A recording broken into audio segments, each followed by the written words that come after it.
What is going on YouTube? Another video coming at you from the Washington Command Post. This is Commander Plank coming at you, and we're going to dive into this. Haven't posted in a while. Been very busy with work and a couple other things. So today I want to comment on a couple things. First, I want to comment on the Washington's free agency complaining that the fans have been doing. Hold on one second. So I want to comment on that. So everyone and their mother is freaking out because the Washington Commanders didn't sign. They did not sign James Bradberry, and I am at a loss for words how dumb our fan base is sometimes. Okay, so as of right now, Washington is sitting at $7 million in cap space. Okay, James Bradberry got signed for $10 million. All right. So we didn't have the money to sign him. That's the first thing. Now we still, that's not factoring in a couple of things. I think there's a Landon Collins cut, so there's some more money there somewhere. Okay. However, like, people don't understand that we've already invested over $20 million, $25 million, just under $25 million, in two other cornerbacks on this roster. William Jackson III makes $13.8 million. And Kendall Fuller makes $11.125 million. So it would not make financial sense to sign this guy. And not to mention, why would you sign the guy when he's not going to play that much? I mean, you're splitting all the reps between these three. Why? Why would you waste that much money in that position? Okay? It's not even that important of a position in the grand scheme of things. Not for three guys making over $10 million. Okay, it's not that important a position. And people are thinking like, oh, we didn't spend Bradberry, we're not taking chances. It's just the freaking dumbest shit I've ever heard in my life that we want to invest over $30 million in three players at one position.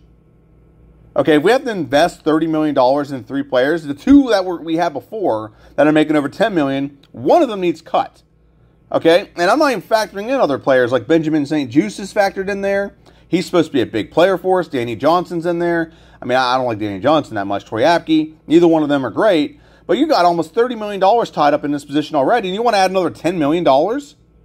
This is just stupid to me. How people want, like, the Washington Commanders to invest that much money in that position. If anything, that money should have been allocated to someone like, to potentially Tyrann Mathieu or something like that. A safety or something like that. But I'm not mad at Washington for not going after James Bradberry. Okay? He was cut for a reason. All right? We already have a lot of money invested in that position. Okay? This is exactly why the same stupid people wanting and bitching about us not signing this person are the same people that wanted us to spend a 6th or 7th year in a row, 6th year in a row, whatever it was, on a freaking safety. After we've just spent first-round pick for 5 straight years getting defensive players. This is the same people that think that the logic is there to go, now let's go get a safety. Now let's go draft a corner. People wanted a corner or a safety. And those people think now we should have spent $10 million that we don't even have on James Bradberry. When we already have over $25 million invested in him. We have roughly right at 25. It's $24,937,000 or something like that. It's a lot of money for two players. And you want to throw a third one in there? That's just asinine. That $10 million can be spent anywhere. We need a linebacker more than we need another corner. We need a linebacker more than that.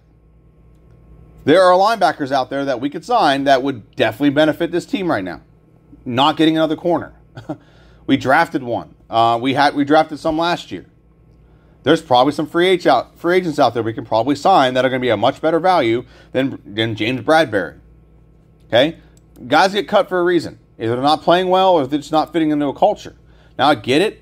I get 100% that James Bradberry used to play for Ron Rivera. So I agree with that aspect. But it's just asinine to me that how people get so like livid and like irate about the fact that we didn't sign another corner for $10 million. It's like, it's just stupid. I don't understand it for the life of me how people I'm not going to call it any other YouTubers, but there's some other YouTubers out there just fucking bitch up a storm because we don't sign another cornerback for $10 million and say we're not taking chances. We took chances on other ones. Okay? And if for anyone out there who's about to comment, I know there's a person out there about to comment, oh, well, our passing defense was like the worst in the league last year.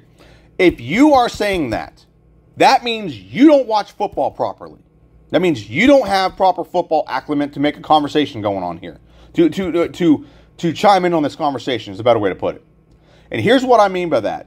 If you, as a football fan, think that the reason why we had such a bad pass defense last year is because we didn't have good corners, you're an idiot.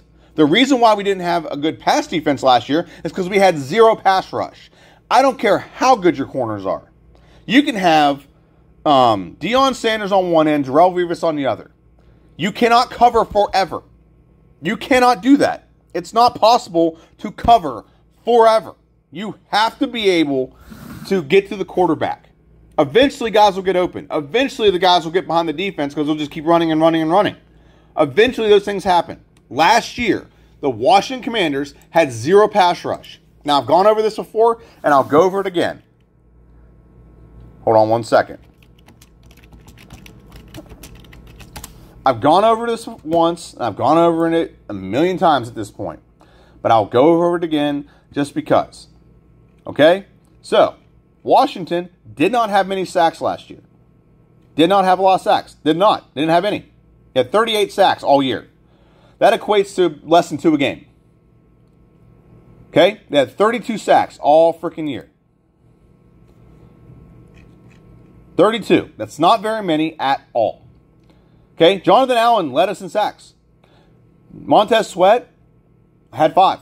Jerron Payne. So our defensive tackles, actually, I'll go even further. The guys that played defensive tackle for the Washington football team: Jonathan Allen, Jerron Payne, Matt Ioannidis, James Smith-Williams. Defensive tackles. They had most of our sacks. Landon Collins had 3. Chase Young had 1.5. Now, I'm not one of these people that thinks Chase Young, like, oh, he's so bad. Like, he's a bust. No, I think, it was alluded to, and Ron alluded to it, Jonathan Allen alluded to it, that they have a discipline that they wanted people to play, and him and Montez Sweat were not playing it. Between Montez Sweat and Chase Young, who were supposed to have, easily, 15 to 20 sacks between them, they got 6.5. They got 6.5. And the guys playing discipline, Jonathan Allen and Jerron Payne, got 13.5. And if you want to throw Matt Ioannidis in there, he got another 2.5. So there's almost 20 between our defensive tackles. That's not the way it's supposed to be. Our defense is not designed for our defensive tackles to make sacks. It's our defensive ends. But they don't want to play disciplined, and that's why it didn't happen. I'm not getting any further into that. If you think our pass defense was bad because of our corners, you're an idiot. It's bad because of 2 things. 1, no pass rush, and we also didn't have a good linebackers can't cover. Okay? That's why our defense was bad. That's why our pass defense was bad last year. I'm looking right at the numbers. Chase Young's not doing shit. Montez Sweat did a little bit. He's second in the team in sacks. I'll give him that. But Jonathan Allen led us in sacks. He's not a sack guy. He's not a sack expert, and neither is Jerron Payne. And neither is Matt Ioannidis. Okay, and when our safety has more sacks than Chase Young, and let's just go through this.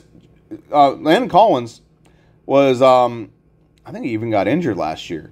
Landon Collins was our, got 3 sacks. I'll list you the defensive linemen that have less sacks than a safety. Matt Ioannidis, James Smith-Williams, Chase Young, Shaka Toney, and there's a couple other defensive ends. Casey Toohill. So that's where we're at when it comes to how many people on our team had sacks. That's why our pass defense sucked. And if you're a person who does not understand that, you don't need to be watching football, or at least you don't need to be commenting on football. Sit back and watch the pretty pictures on the TV screen. That's what you need to be doing. Chase Young played 9 games last year and got 1.5 sacks. 9 games. So don't come at me with our safeties our corners are so bad. We need to spend another $10 million on another one. No, we don't. You're wrong. Dead wrong.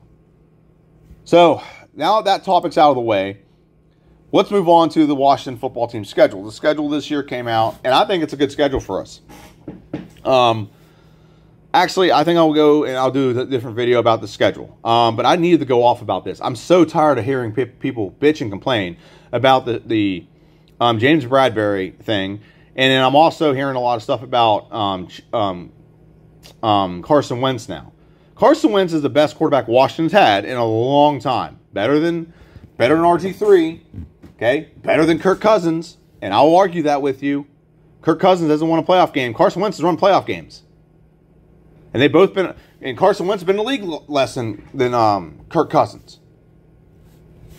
I don't want to hear that about, like, I'm tired of hearing people bash Carson Wentz. Guys, he had 3,000 plus passing yards, 27 touchdowns, 7 interceptions. He had a good season, like 63% completion, 62% completion percentage. That's not that great. But he had a solid season.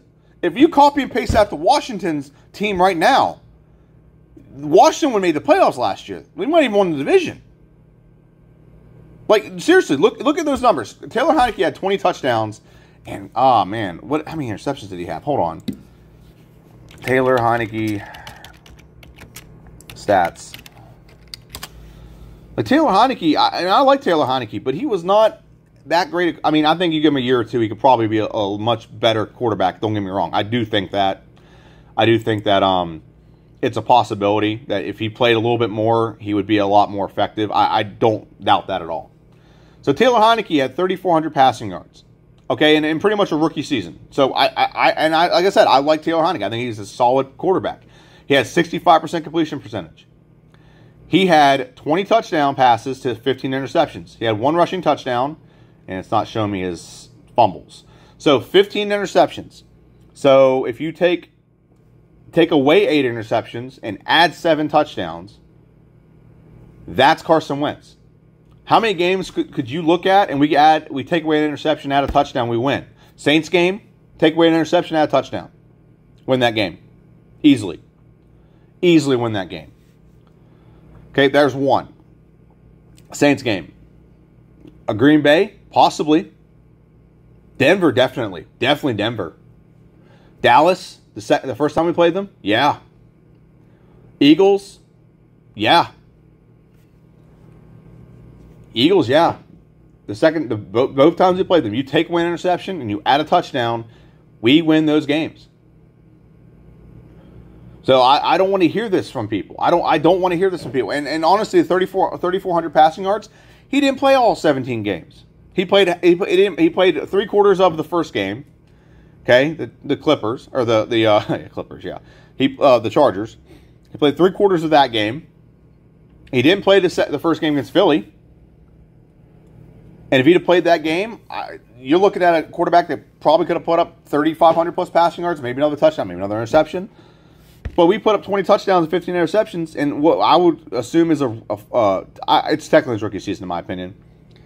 It's not a rookie season, but it is. He's never got a chance to start. He never got like true playing time. He never got true reps, and he got reps. He got an opportunity to play, and he played well in my opinion based on his circumstances. Okay.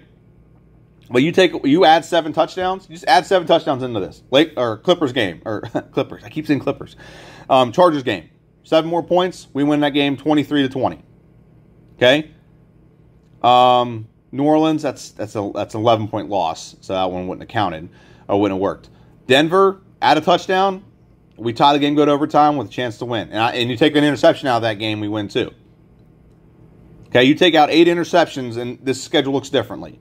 You add 7 touchdowns, schedule looks differently. I'm tired of these narratives. I'm sick and tired of these narratives. And like I said, I think actually if we had Taylor Heinicke for 1 more year and he played and we didn't get Wentz, I feel like we would have won more because our schedule this year is easier. It's not as hard. And Taylor Heinicke's an extra year into the system with more weapons. He's going to have Curtis Samuel. He's going to have Jahan Dotson. He's going to have an extra tight end target in Cole Turner? Yeah, Cole Turner. So I don't believe this for a second. That we add Carson Wentz and we're not going to. That's like what's it called? What's the magazine? Sports Illustrated has Washington pegged to win 7.5 games. I'm like, do your freaking math. I want to see the math of how you add that up. We played Eagles twice last year. We pretty much had everything go wrong, and they barely beat us 2 times. They barely beat us 2 times. And a team that we beat handily, the Tampa Bay Buccaneers, pecker smacked that team. I'm tired of hearing these narratives about how bad Washington is. 9-8 is them barely winning some games. 9-8 is Philadelphia barely winning some games.